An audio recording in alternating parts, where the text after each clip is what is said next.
Bismillahirrahmanirrahim. Alhamdulillahi rabbil alamin. Wassalatu wassalamu ala rasulina Muhammad wa ala alihi wa ashabihi wa man tabi'ahum bi ihsan ila yawmiddin. Allahu xhalla wala falenderojmë, dhe vetëm për ti ndihmë dhe falë kërkojmë. Lavdata dhe bekimet e Allahut qofshin mbi Muhammedin sallallahu alaihi wasallam, mbi familjen, shokët dhe të gjithë ata që ndjekin këtë rrugë deri në ditën e fundit të kësaj bote. Të nderuar vëllezër, po vazhdojmë edhe sot me rrëfimin e Ka'b ibn Malik radiallahu ta'ala anhu dhe ngjarjen e mos shkuarjes së tij në betejën e Tebukut. Tashmë i dërguari sallallahu alaihi wasallam ishte nisur dhe kishte arritur në Tebuk. Dhe Ka'b radiallahu ta'ala anhu tashmë nuk është dëshmitar i asaj që po ndodh me pejgamberin sallallahu alaihi wasallam, por i është përcjell se çfarë ka ndodhur atje. Andaj thot, u lem yadhkurni Rasulullahi sallallahu alaihi wasallam hatta balaga Tebuk. Nuk më kishte përmendur i dërguari alayhi salatu wasalam derisa nuk arritin Tebuk. Don gjatë rrugës nuk kishte biseduar, as nuk kishte diskutuar i dërguari sallallahu alaihi wasallam për ata që nuk shkuan në Tebuk, madje as për Ka'b ibn Malikun radhiyallahu ta'ala anhu. E kur ka arrit atje, duke qenë i ulur me disa prej shokëve të tij, ju drejtua fisit të Ka'bit, i cili është fisi Bani Salama, ju drejtua dhe ju tha, ma fa'ala Ka'bun. Tha pejgamberi sallallahu alaihi wasallam, çfarë i ndodhi Ka'bit? Çka është puna e tij? Do thotë nuk është me neve, a din dikur ndonjë lajm për të? Pse nuk është me neve? Njëri prej pjesëtarëve të fisit të tij, nga kushërit e tij, do thotë e mund përsipër që t'jap një përgjigje të përgjithshme, por që nuk ishte në favor të Ka'bit radhiyallahu ta'ala anhu, andaj tha një përgjigje që në kuptim, me domethënie do të thotë i pëlqeu shumë vetja e tij dhe u habet pas asaj që e ka. Do thotë u mbështjell dhe u fsheh brenda pasurisë së tij. Ndërsa prezant aty ishte Muadh ibn Jabal radhiyallahu ta'ala anhu, gjithashtu ishte nga kushërit e afërt të Ka'b ibn Malik. Dhe i tha, sa fjalë të keqe ke thënë. Pastaj i drejtua pejgamberit alayhi sallam duke i thënë, o i dërguari i Allahut, wallahi ne nuk dim për Ka'bin gjë tjetër pas atë që është e mirë. Dhe pas kësaj përgjigjeje heshti pejgamberi sallallahu alaihi wasallam. Kjo është një pjesë gjithashtu e këtij rrëfimi të nderuar zërë, e cila në vetën e saj përmban dobi të ndryshme dhe gjithashtu reflekton praktikisht për edukatën që e marrën ashab të pejgamberit sallallahu alaihi wasallam nga i dërguari Muhamedi alaihi salatu wasalam. E para do të thotë fakti që pejgamberi alaihi salatu wasalam po e përmend Ka'bin me emër për dhërim nga tjerët, jep me kuptu se Ka'bi kishte pozitë tek pejgamberi sallallahu alaihi wasallam. Nuk ishte njëri i rëndomt, ishte njëri me autoritet, ishte njëri që do të thotë kur nuk ishte prezent, ndihej mungesa e tij. Kur nuk ishte prezent, ndihej mungesa e tij. Dhe padyshim se Ka'b ibn Malik radhiyallahu ta'ala anhu nuk e fitoi këtë autoritet dhe nuk e fitoi këtë pozitë tek pejgamberi sallallahu alaihi wasallam duke e kërkuar, duke u imponuar. Po të ishte nga të atillët që e kërkojnë autoritetin dhe kërkojnë që t'jenë aktual gjithmonë dhe për ta të bisedohet, nuk do t'ja jepte këtë lloj pejgamberit sallallahu alaihi wasallam, nuk do t'i ndihmonte në këtë punë të keqe. Nga se padyshim kërkesa e njerit për autoritet, kërkesa e njerit për të qenë dikushi nuk është punë e mirë. Andaj edhe nuk është mirë me i ndihmu dikujt në punë të keqe. Këtë nuk e bën besimtari lere më pejgamberi alayhi salatu wasalam. Prandaj ai që don autoritet dhe ai që dëshiron të jetë njeri i mirë, këtë duhet ta bën përmes punëve të mira të sinqerta për Allahun, ndërsa autoritetin t'ia lën në dorë Allahut. Ka se Allah është ai që e ngrit ndoken apo ul ndoken. Dhe kjo kishte bërë Ka'bin të jetë i njohur, puna e tij, kontributi i tij, angazhimi i tij, sinqeriteti i tij, punët e tij të mira. E kishin bërë të atill që kur të mungon të ndihet mungesa e tij. Nga se kishte plot që mungonin. Nuk ishte Kabi vetëm, apo sikur që kemi përmend, kishte grup njerëzish që nuk kishin ardhur në Tebuk me pejgamberin sallallahu alajhi wasallam. Po nuk vrej mungesa aty. Nga se njeriu i mirë kur mungojnë punë të mira, mungon ndoshta buzëqeshja e tij mungon fjala e tij e mirë, mungon ndoshta puna e tij e mirë. Kto mungojnë. Sa njeri i keq, njeri i cili nuk ka punë të mira, realisht kur mungon njerëzit rahat për ti. Për këtë arsye edhe për disa nga hipokritët as nuk pyeti pejgamberin sallallahu alajhi wasallam, se ishte rahat që nuk ishin me ta. Por për Kabi nuk ishte kështu. Andaj të ndërrozur, besimtari duhet të jetë i tillë që me fjalët e tij dhe me veprat e tij me të vërtet të ndihet mungesa e tij, të ndihet mosprezenca e tij, të ndihet dhe të vrehet, do të thotë mungesa e tij në mesin e besimtarëve. Dhe sikur që ka thënë pejgamberi sallallahu alaihi wasallam, el mu'minu ya'lafu wa yu'laf. Besimtar i vërtet është ai i cili përmallohet për të tjerët. Do i don ditë muslimanët, i don shokët e tij dhe përmallohet kur është larg tyre, por ata përmallohen për ta. Dhe i tillë ishte Ka'b ibn Malik radhiyallahu ta'ala anhu. Prandaj ai që dëshiron dhon shumë bëhet autoritativ, duke e lavdhuar vetëm vazhdimisht, e duke imponuar të arriturit e tij vazhdimisht, e duke kërkuar nga njerëzit që t'ia japin atë që ai mendon se i takon, ky nuk do ta merr këtë kurrë sinqerisht atë. Mund t'u imponon njerëzve, kur është ai prezant, do të i detyron njerëzit me respektu. Por kur ai mungon, nuk do ta ndinë njerëzit mungesën e tij. Veçanërisht nëse vdes, ndoshta do të jetë nga ata që thot pejgamberi sallallahu alajhi wasallam, mustarihun e mustarahun minhu. Njeriu kur të vdes, bëhet ose i rahatuar vetë në botën tjetër, ose i rahatuar prej tij në këtë botë dikush. Nuk ka njëri petria apo. Ose bësh nga ata që rahatohesh nga lodhja e kësaj dunjaje, nga angazhimet e kësaj dunjaje, rahatohesh në shpërblimin e Allahut xhallahu ala. Ose Zoti na ruaj, njeriu bëhet nga ata që të tjerë rahatohen prej tij. Do të thotë nuk është më shqetësimi i tij, nuk është më ajo neveria që shkaktonte, nuk është më ajo përçarja që sillte mes njerëzve, nuk është më ato thashëthëmet nuk janë, nuk është më ai përgojimi e kështu me radhë. Zoti na ruaj nga punë të këqija që njeriu i lën si kujtim në kokat atyre që kanë mbet pas tij. Ai çdo kush më vetë shikon se çfarë pozicioni ka në mes të njerëzve. Po nëse nuk është ai më, mungon qoftë për arsye të caktuara, smundja apo largimi, apo ndoshta edhe vdekja.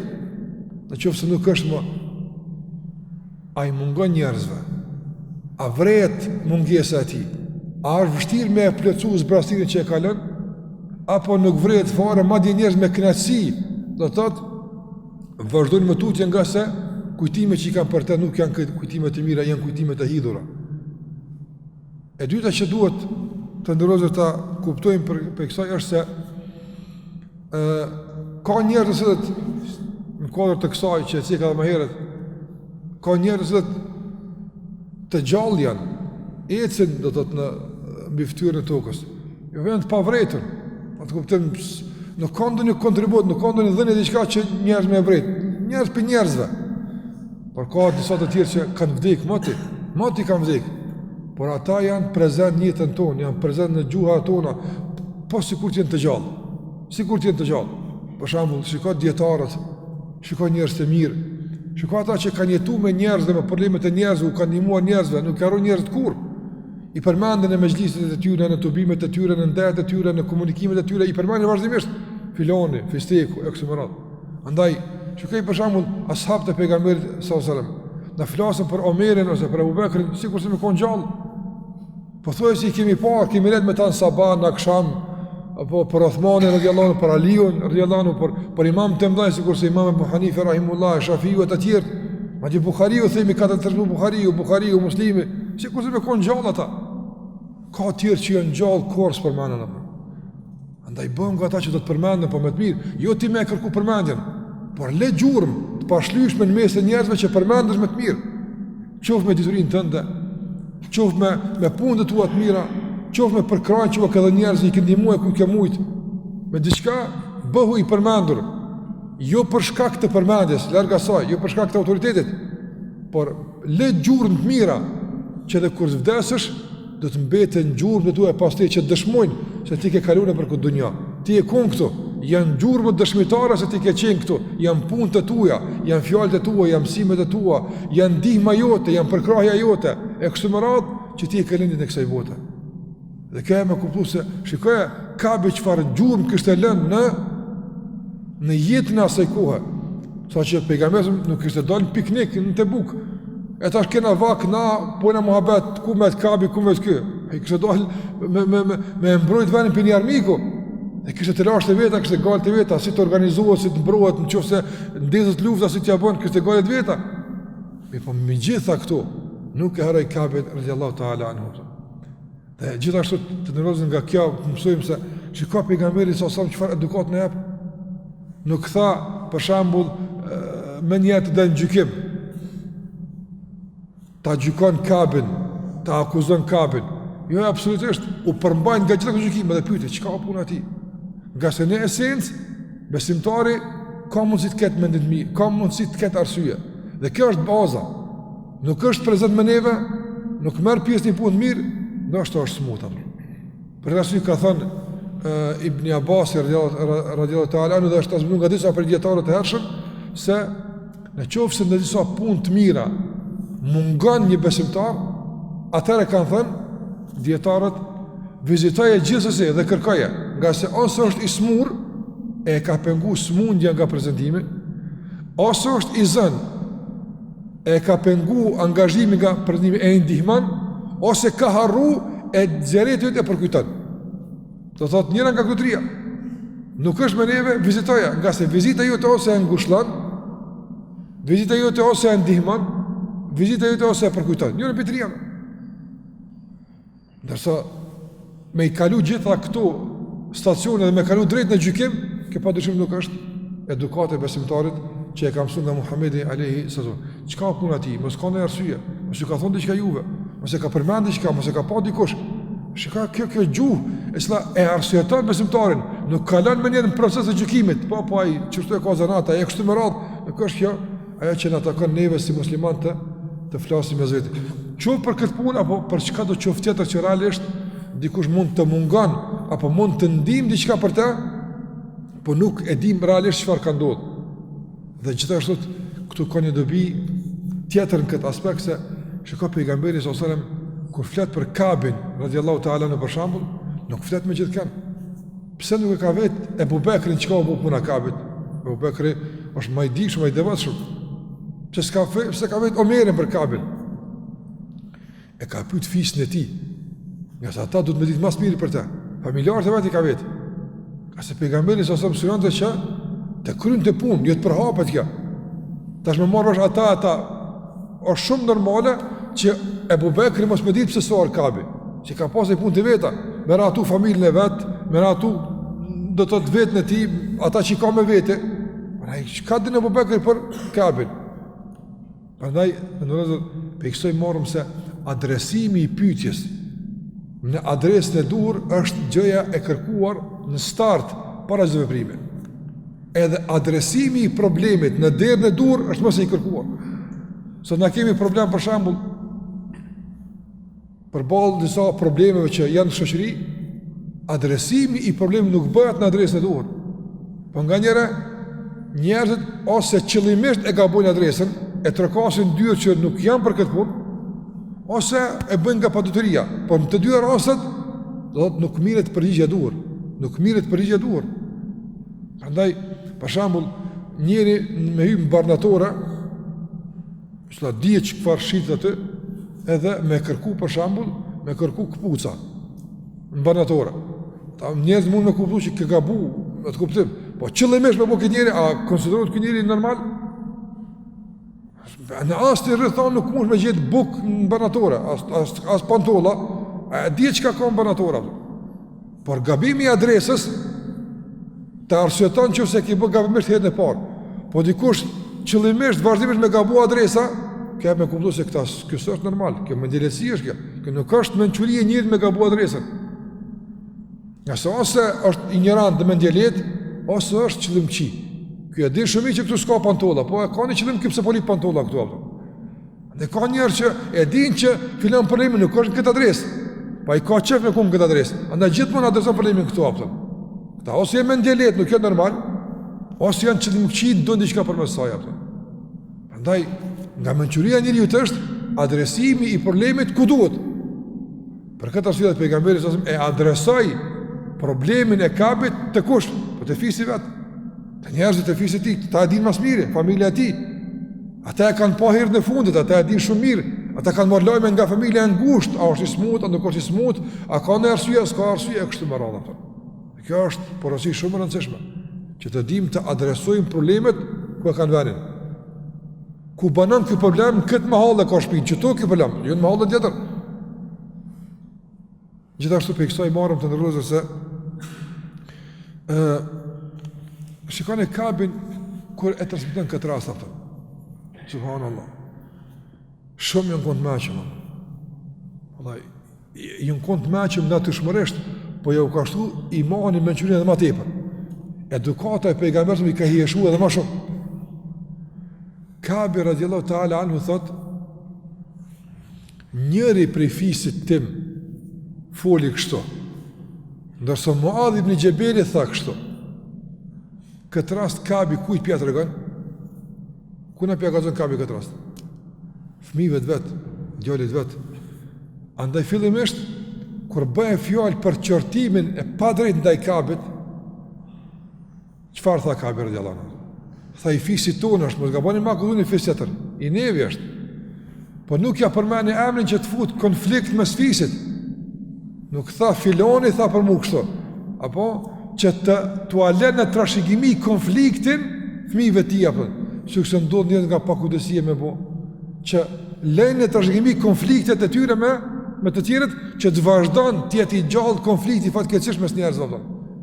Andaj njëri që është i pjekur, prindi, njëri dishum, njëri vjetër, kushtë të qoftë, duhet tjetë i menqëm, duhet tjetë i urtë, që edhe në qëfë se ka probleme diken, të dinë se në mënyrë të urë si me i ullë tensionet, si mos me shkaktu probleme së njerëzve, dhe si me të regu të tjerë se njëni u konë ka kalu kjo, po në s'ka diqka pëtën, që mos me i vut në konflikt, generatët e arshme, ata pa ditë qëfar pëndodhë, por duhet mu pozicionu me dikan, nga se e kanë të afërmin e tia pëtën. Në nuk e përmeni emrin, nuk tha filoni, tha për mu, mësë aroni babës se që kyjtë më ka bo mu gjitha pëtën. Nuk e la kështu. Shka i Kabi radiallahu ta'ala dhe i la antarët e familjes dhe të fisit ti të pajtuar, nuk dihet ende se të sërdit e kush u kone që i tha kështu pëtën. Që ka më rëndësia pëtën. Por kur erë fjore tek lavdata, që tha Kabi, që tha Muadhi ibn Gjebeli, qëfar tha? Tha, mos falë kështu se nuk ka mirë se me thonë, po? Nuk ka mirë me full për njerin kështu. Në aje që ka din për Kabin është veç hajrë, veç mirë, që ka është esenca. Nuk kemi ndonjë një fjallë tjetër, në mbetëm në originë, në mbetëm në esencë. E këtia përmeni emrin, se këti që në ka bo mirë, kërë mos ga bëni me harua.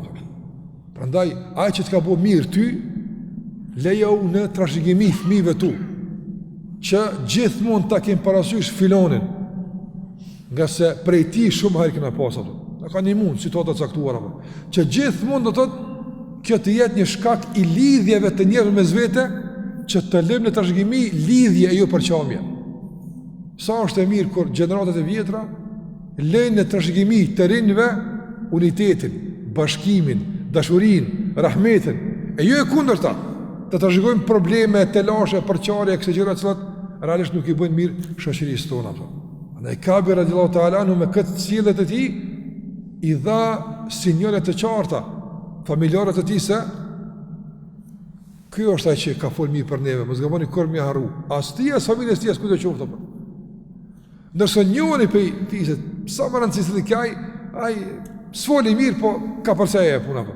Kjo është vallai shumë mençuri dhe urësi e madhe që njëri me ditë më usill, se si me ul tensionet, se letë është me ndez zjarm, vallai letë është me përçon mes njerëzve, por mençuri dhe urësi është ai i cili din si mi ul tensionet, mi pajtu njerëz, s'ka dasht, se ka pas ta për qëllim, e kështu me radhë. Ja më nëse është i mirë, ai don ty gjithmonë, po kush e di ka rrit fjala e kështu me radhë. Do fjalë sa realisht pajtojnë mes njerëzve. Jo më shku me ndez zjarm, me përçon njerëz, ngase nuk ka për mëkate më të mëdha është, për gjunave më të mëdha është me i fut njerëz në konflikt, me i fut njerëz në probleme, me i fut njerëz në kacafytje.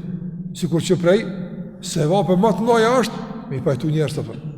Sikur që kemi përmendur edhe në ligjëratat e tjera, ka thënë pejgamberi sallallahu alaihi wasallam, a doni t'ju tregoj, a doni më mësu se cila është një vepër e cila ja kalon namazet nafile, ja kalon agjërimet nafile, por në vepër që te Allahu shpërblet më shumë se namazin nafile dhe agjërimi nafile.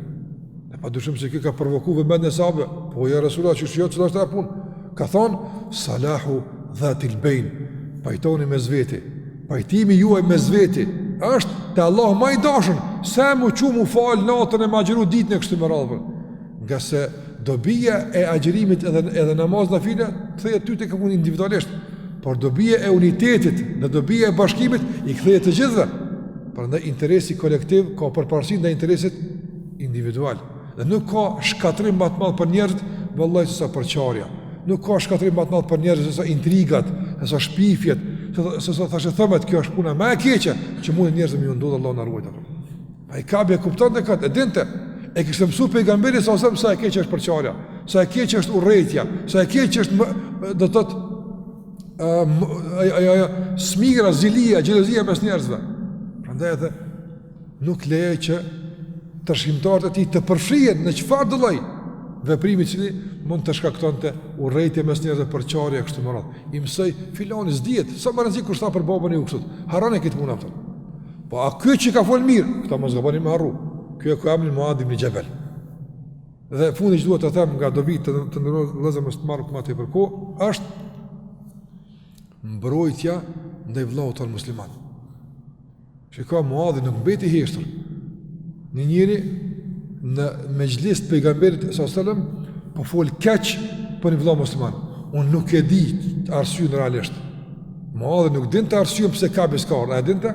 Nuk e dinte.